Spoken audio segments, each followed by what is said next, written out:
Welcome to another episode of the Ohio High School Virtual Film Room. In this episode, I have Jay Billingsley of the Lutheran East Falcons. For Lutheran East this past season, Jay led the Falcons to a 20-3 record, and you guys were still in the playoffs when COVID-19 unfortunately canceled the tournament. Just what was that experience kind of like for you?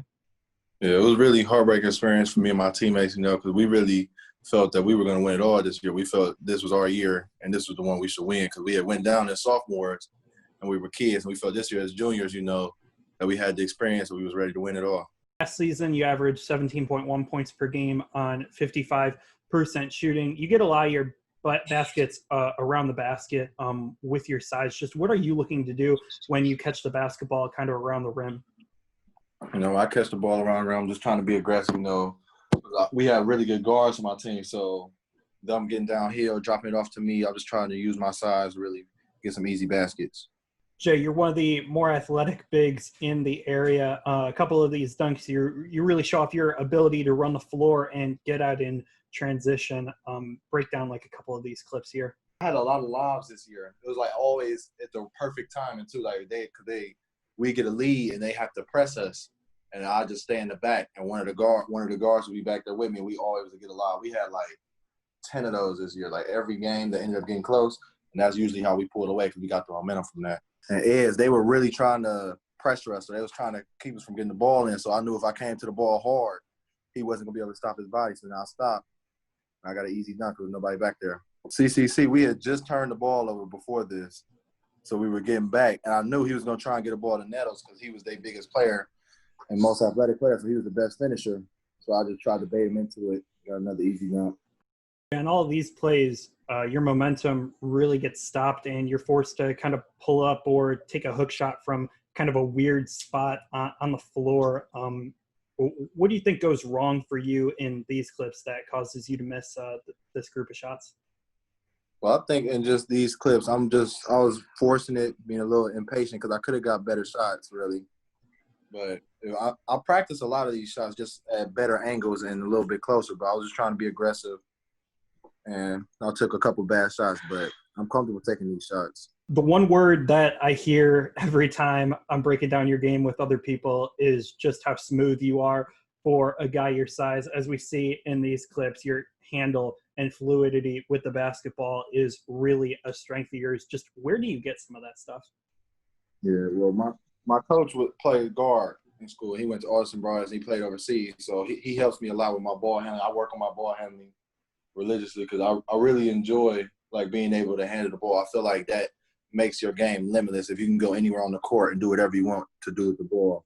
Two of these clips against Cleveland Central Catholic, you really take it strong with your left hand. One of them you got a guard on you, the other one you got a big on you. I think those were your two most impressive takes from these four games I saw. Yeah, the first one against CCC, they swung the ball and everybody was just kind of freezing, and then I seen Nehemiah come into the corner and the other guard was cutting. So I knew if I drove, I would have the opening. So I just jabbed one way. He shifted his body. I just attacked strong, picked the ball up, tried to get a layup, and got an N1. And the other one versus CCC, I had a big on me, and he wasn't very fast. I knew he was slow out there. He didn't really want to come out there because his coach was telling him to back up. But I baited him into coming out, and I just ran around him. I used Nehemiah's little bit of a screen and shot a little baseline fadeaway. You're very capable from the mid-range. The first play against Fairview with the reverse pivot is really something else from a guy your size. How comfortable are you in the mid-range area?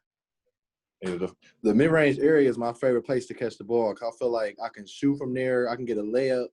It's just really easy for me to score in that area. I've always liked that area ever since I've been playing since I was younger. But this past couple year and a half, I've been really working on my mid-range game, because I feel that makes me a really deadly scorer, and just not even just a scorer, just a player in general. Shot 32% from three-point land this year, playing the four at the next level. Floor spacing is going to be a crucial part of your game and stretching the floor. It seems like you shot the ball a lot better towards the end of the year. Was that just you finding your stroke and getting the confidence down to actually start knocking down these three-pointers?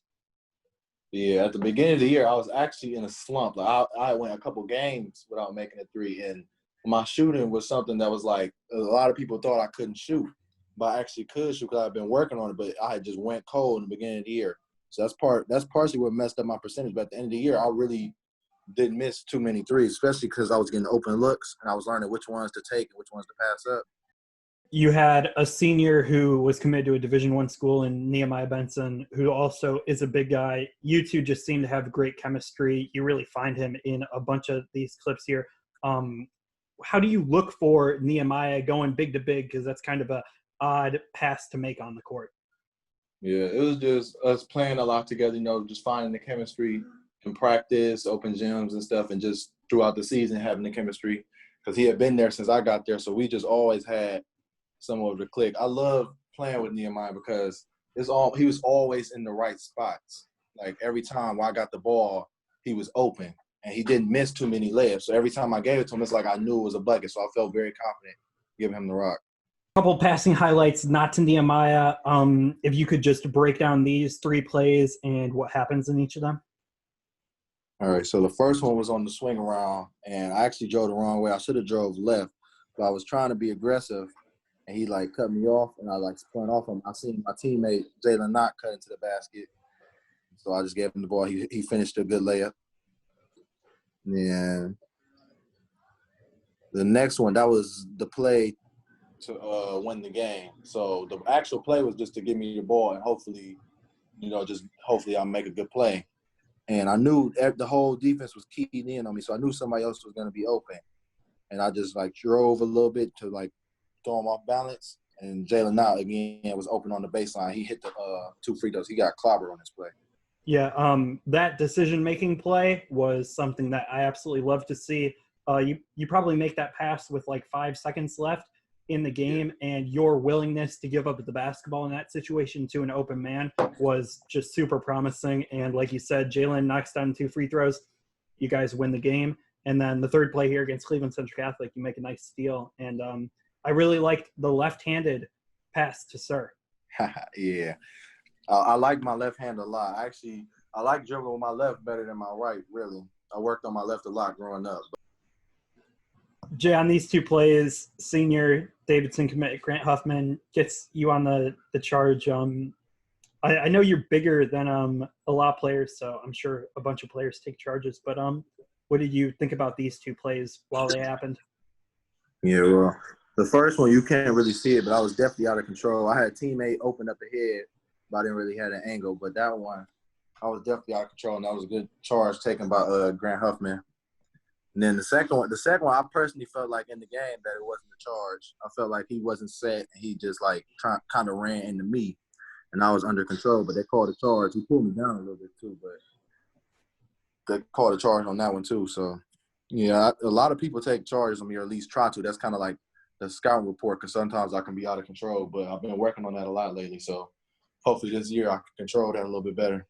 During your junior year, you averaged 3 turnovers a game. I definitely think an area of improvement would be limiting these turnovers. In what areas do you feel like you can improve on and kind of just lower your turnovers to get that number maybe below 2 for your senior year? Yeah, it's just I can be a little bit careless with the ball sometimes. I tend to hold the ball away from my body instead of holding it tight, but that's just being a little bit more focused. And some of my passes, I force a little bit because I see something for a split second. I'll see my teammate open. I'll try and force it real quick. But that's just focus, and you just focusing on holding the ball closer to my body, holding it tighter, being more careful with the ball. In the sort of pace and space modern basketball that we now play in, you find yourself on the perimeter a lot, defending guards and forwards that have skill on the outside. What are you looking to do as a defender when you're maybe switched onto a guard that's a little quicker than you? When I'm switched onto a guard that's quicker than me, I'm just trying to play tough, make it hard on him. I don't want to give up any easy baskets. I really take pride in defense just as much as offense, because defense wins you games and championships. So, you got to be able to defend, especially if you want to go play at the highest levels. People take defense real serious. That's all just about wanting to compete, though, wanting to stop him more than he wants to score. Just trying to stay focused on defense, stay down, don't go for too many fakes. And then 2 plays at the end of these clips against Deshaun Nettles. You really do a good job of staying disciplined on defense and forcing him into bad shots. You really dominated this matchup. What about your game allowed you to neutralize him so well?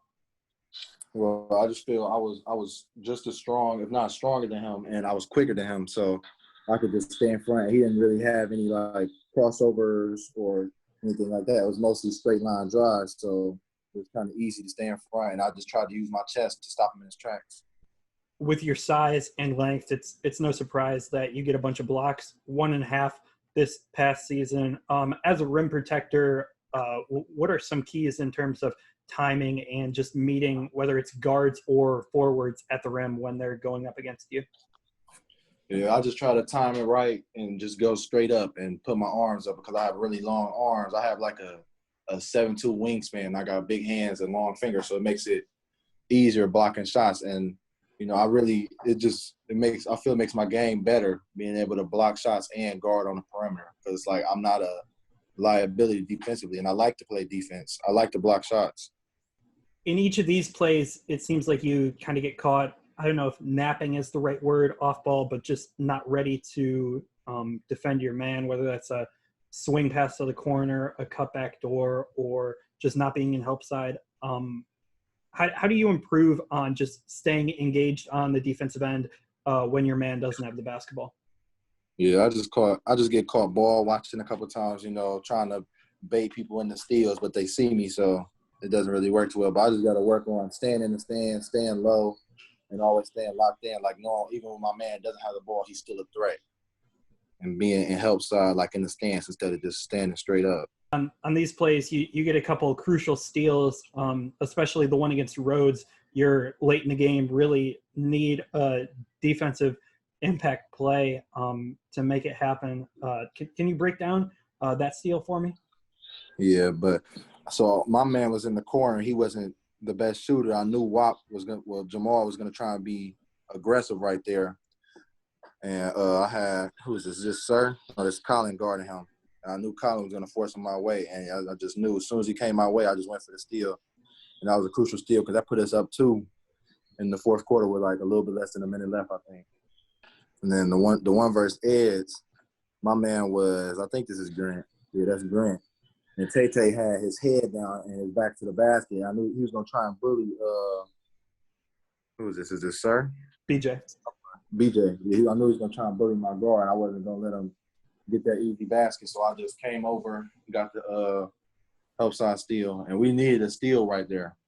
Well, Jay, thank you so much for joining me for another virtual film room. What are some things that you have kind of goals in mind for your senior season? You guys have a lot of pieces back, should be one of the best teams in the state.